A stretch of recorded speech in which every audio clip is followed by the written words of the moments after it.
नमस्कार दोस्तों, एक बार सभी का मैं एक बार पुनः स्वागत करता हूँ एमके की पाठशाला में। आज मैं आप लोगों के बीच गवर्नर जनरल वायसराय और गवर्नर से संबंधित क्लास लेकर आया हूँ।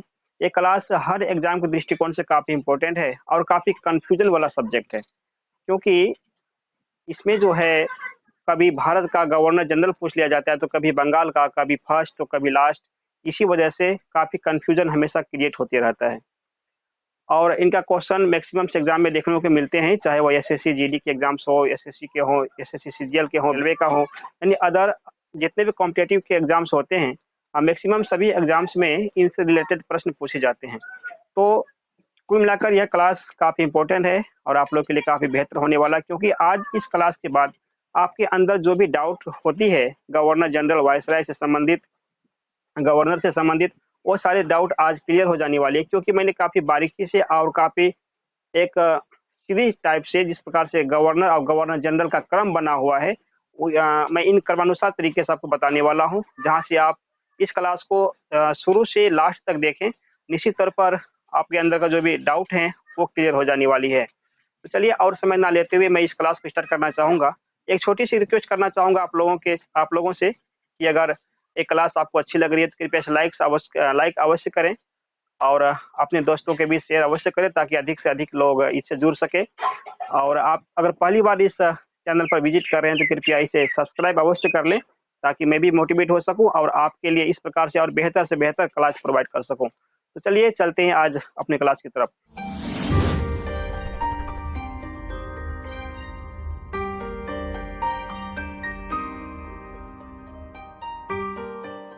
जैसा कि आप बोर्ड में देख रहे हैं, यहाँ पर मैंने लिखा है गवर्नर, गवर्नर जनरल, फिर वायसराय। तो आखिर ये सभी होता क्या है और इनके बीच क्या अंतर होता है, इस पर भी मैं बात करूंगा। तो सबसे पहले देखा जाए बोर्ड में, यहाँ पे मैंने लिखा है कि बंगाल का गवर्नर, बंगाल का गवर्नर की शुरुआत होता है 1757 ईस्वी से। मैं इसके कुछ डिटेल बता दूं कि ब्रिटिश सबसे पहले भारत में पुर्तगाली लोग जो थे, उन्होंने व्यापार करने के उद्देश्य से भारत में आए हुए थे। तो उन्होंने जब भारत में व्यापार करने का सोचा, उस समय दिल्ली में मुगल बादशाह जहांगीर का शासन चल रहा था। उन्होंने व्यापार करने के लिए जहांगीर से अनुमति मांगी, तो जहांगीर ने उससे व्यापार करने की अनुमति प्रदान कर दी। तो 1600 ईस्वी में ईस्ट इंडिया कंपनी नाम का ईस्ट इंडिया कंपनी का स्थापना हो जाता है भारत में। और तो वहाँ से इन्होंने अपना व्यापार का कार्य चलाना प्रारंभ किया। कुछ दिनों तक व्यापार करने के बाद 1757 ईस्वी में उन्होंने बंगाल पर आक्रमण कर दिया, क्योंकि जब लंबे समय तक व्यापार करते-करते उसे कुछ प्रलोभन या फिर उसे लोभ ज़्यादा हो चुका था। वो सोच रहा था इस पर मैं क्यों ना अपना अधिकार कर लूँ और अपने मनचाहा तरीके से व्यापार करूँ। इसी उद्देश्य से उन्होंने क्या किया कि बंगाल पे आक्रमण कर देता है। उसमें बंगाल का नवाब बंगाल में सिराजुद्दौला थे। तो जिस समय ब्रिटिश ईस्ट इंडिया कंपनी ने बंगाल पर आक्रमण किया था 1757 ईस्वी में, उसी युद्ध को हम प्लासी के युद्ध के नाम से जानते हैं। तो उस समय जिस समय ब्रिटिश ने बंगाल के नवाब सिराजुद्दौला पर आक्रमण किया, उस समय सेना का नेतृत्व रॉबर्ट क्लाइव के द्वारा किया जा रहा था। इस युद्ध में जो कि 23 जून 1757 ईस्वी को घटित हुई थी, जिसे प्लासी के युद्ध के नाम से जाने जाते हैं।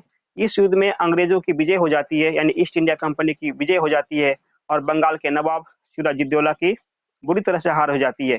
इस युद्ध में अंग्रेजों के विजय होने के कारण, क्योंकि उस समय सेना का नेतृत्व रॉबर्ट क्लाइव के द्वारा किया जा रहा था, इसलिए उस समय बंगाल में जो गवर्नर था, उसे रॉबर्ट क्लाइव को ही नियुक्त कर दिया गया। इस प्रकार से यहाँ पर एक प्रश्न बनता है कि बंगाल का सबसे पहला गवर्नर कौन है? तो आप क्या मारेंगे? ये होगा रॉबर्ट क्लाइव। यानी कि बंगाल का सबसे पहला गवर्नर रॉबर्ट क्लाइव, क्योंकि वह सेना का नेतृत्व कर रहा था। इस वजह से युद्ध में विजय होने के बाद रॉबर्ट क्लाइव को ही बंगाल की गद्दी सौंप दी गई, यानी बंगाल की गवर्नर उसे नियुक्त कर दिया गया। उसके बाद 1757 में जब बंगाल का पहला गवर्नर रॉबर्ट क्लाइव को नियुक्त किया गया, तो रॉबर्ट क्लाइव के बाद और सारे भी गवर्नर आए। इनका शासनकाल लगभग 1772 ईस्वी तक चलता है। उसके बाद 1773 ईस्वी में रेगुलेटिंग एक्ट पारित होता है। उस रेगुलेटिंग एक्ट में जो बंगाल का गवर्नर का पद चल रहा था, उस गवर्नर के पद को हटा करके बंगाल का गवर्नर जनरल का पद स्थापित कर दिया गया। यानी कि आप कह सकते हैं कि 1757 से 1773 ईस्वी तक का जो वहाँ का कार्यकाल था, उस समय वहाँ पर गवर्नर का पद हुआ करता था, जो सिर्फ बंगाल के अंदर ही होता था। यानी कि सिर्फ बंगाल का गवर्नर ही हम कह सकते थे 1757 से 1773 ईस्वी के बीच के पीरियड में। उसके बाद 1773 में जब रेगुलेटिंग एक्ट पास होता है, तो वह बंगाल का गवर्नर पद को हटा करके बंगाल का गवर्नर जनरल का पद का नामांकन कर देता है, स्थापना कर देता है। उसके बाद तब 1773 में उस समय जो बंगाल का गवर्नर था वारेन हेस्टिंग्स थे। यानी कि शुरुआत में कौन था? 1757 में रॉबर्ट क्लाइव। उसके बाद 1773 इसमें बंगाल का अगर गवर्नर की मैं गवर्नर की बात करूं तो वारेन हेस्टिंग्स है। इस प्रकार से यहाँ पर दो प्रश्न बनता है कि बंगाल का सबसे फर्स्ट गवर्नर कौन है? तो क्या होगा? Robert Clive. और बंगाल का अंतिम गवर्नर कौन होगा? तो वारेन हेस्टिंग्स होगा। आप इसे याद रखिए, क्योंकि इसी प्रकार से ऑब्जेक्टिव क्वेश्चन एग्जाम्स में मिलते हैं।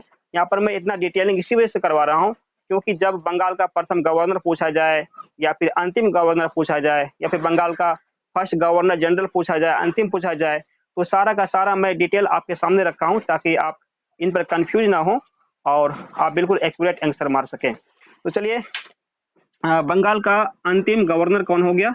Warren Hastings. और फर्स्ट गवर्नर की अगर मैं बात करूं तो होगा रॉबर्ट क्लाइव। इस पॉइंट को आप याद रखेंगे। उसके बाद चूंकि 1773 ईस्वी में बंगाल का गवर्नर वारेन हेस्टिंग्स थे, तो जब 1773 ईस्वी के बाद उस पद को चेंजिंग करके गवर्नर जनरल रख दिया गया, तो लास्ट में वारेन हेस्टिंग्स होने की वजह से उन्होंने नेक्स्ट गद्दी उसे ही सौंप दी गई। यानी कि हम कह सकते हैं कि बंगाल का फर्स्ट गवर्नर जनरल कौन होगा? तो वारेन हेस्टिंग्स ही होगा। यहाँ पर देख रहे हैं कि बंगाल का सबसे पहला प्रथम गवर्नर जनरल कौन था? वारेन हेस्टिंग्स ही होगा, जिन्होंने कि 1774 ईस्वी में वारेन हेस्टिंग्स का गवर्नर जनरल का पद संभाला। उसके बाद ये जो गवर्नर जनरल का पद है 1833 ईस्वी तक चलता है। कब तक? 1833 ईस्वी तक। ऐसा क्यों? क्योंकि 1833 ईस्वी में पुनः चार्टर्ड एक्ट पारित होता है। इस चार्टर्ड एक्ट के तहत जो बंगाल का गवर्नर जनरल था,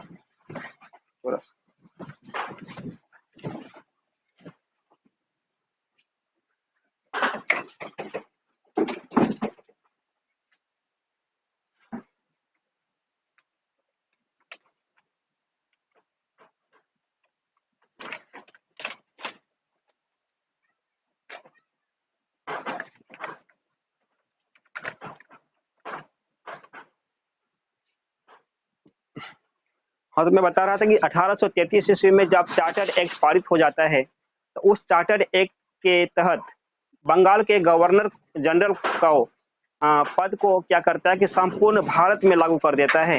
यानी कि जो नाम सिर्फ बंगाल तक ही सीमित था, वो नाम अब संपूर्ण भारत के लिए लागू हो गया। यानी कि अब हम कह सकते हैं जो गवर्नर जनरल का पद था संपूर्ण भारत के लिए हो गया।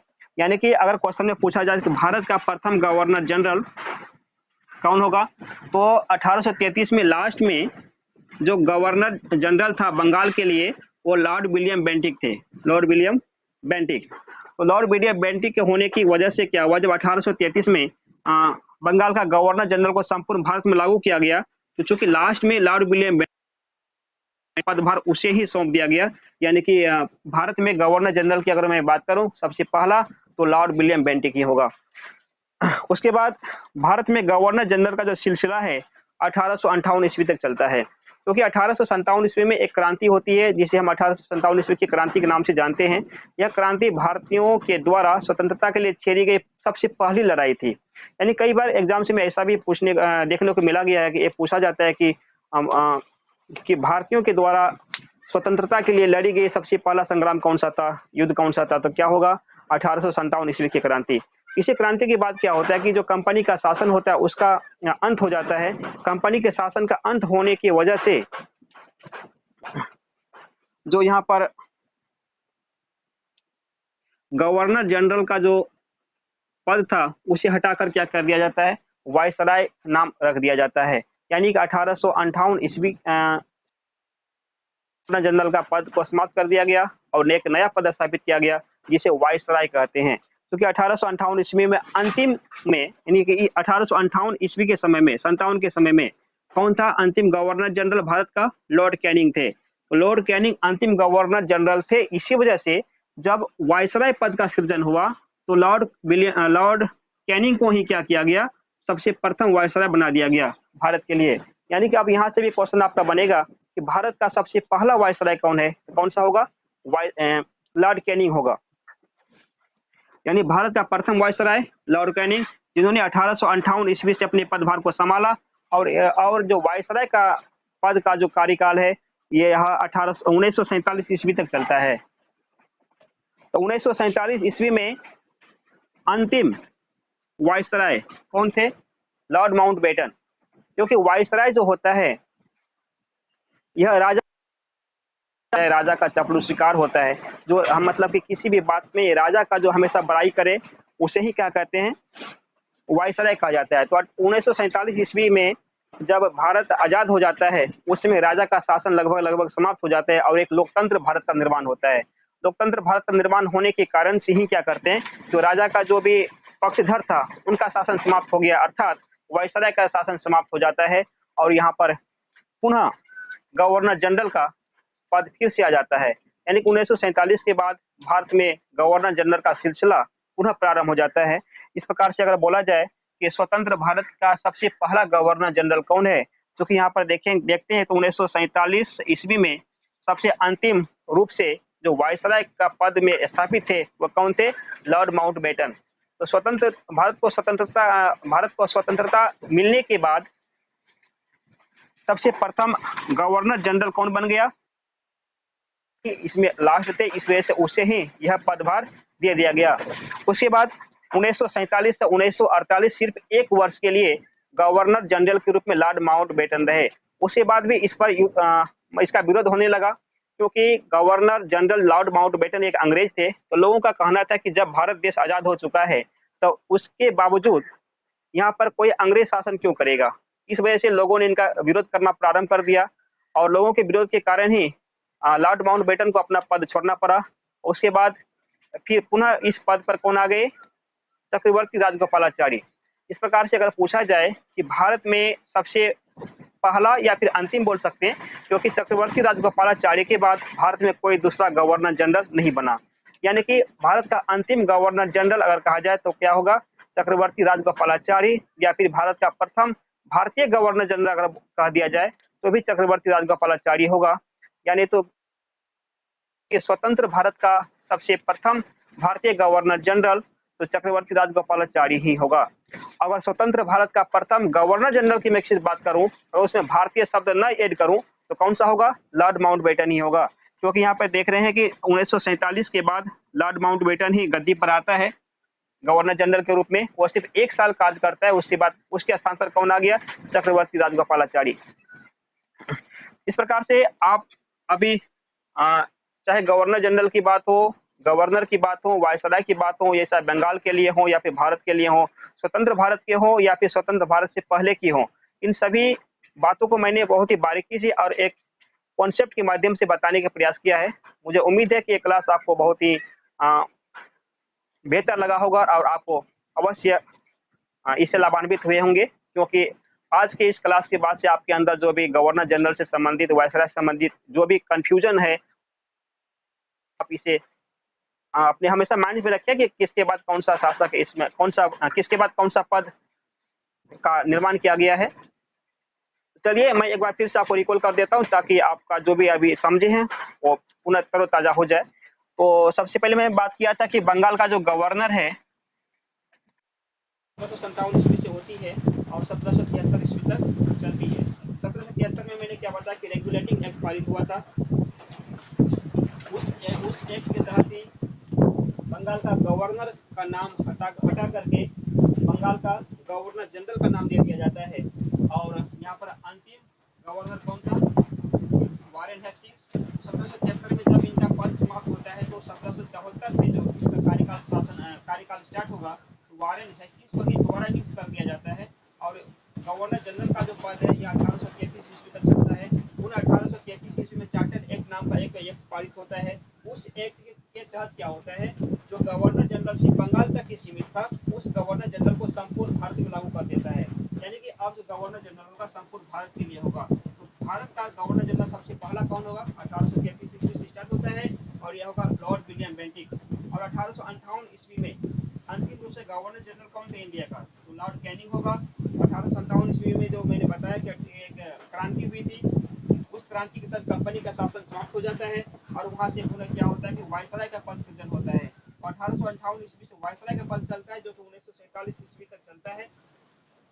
तो 1858 में कौन हो गया, लॉर्ड कैनिंग यहाँ पर आ जाता है गद्दी पर। उसके बाद 1947 में यानी अंतिम सिचुएशन में जब वायसराय का पद कब तक चलता है, 47 तक। 47 में अंतिम रूप से कौन होता है, लॉर्ड माउंटबेटन होता है भारत का वायसराय। तो देश आजाद होने के बाद क्या होता है, वायसराय का पद भी समाप्त कर दिया जाता है और गवर्नर जनरल का पद फिर से स्थापित होता है। तो अंतिम माउंटबेटन होने के कारण से उसी को पूर्ण गति मिल जाती है, यानी कि 1947 से 1948 तक 1 साल का पीरियड लॉर्ड माउंटबेटन को मिलता है, जो कि भारत का गवर्नर जनरल के रूप में कार्य करता है। पुनः लोगों ने इसका विरोध करता है और इसे हटा करके पुनः भारतीय जो कि चक्रवर्ती राजगोपालाचारी थी, उसे बंगाल स्वतंत्र भारत का गवर्नर जनरल नियुक्त कर दिया जाता है। उसके बाद एक संविधान का निर्माण होता है जो कि 26 नवंबर 1949 को संविधान का पूरी तरह से बनकर तैयार हो जाता है। उसके बाद इस संविधान को 26 जनवरी 1950 को देश में संपूर्ण रूप से लागू कर दिया जाता है। संविधान में गवर्नर जनरल पद नाम का कोई चर्चा नहीं किया गया था, यानी कि इस वजह से गवर्नर जनरल का पद का जगह खात्मा हो जाता है।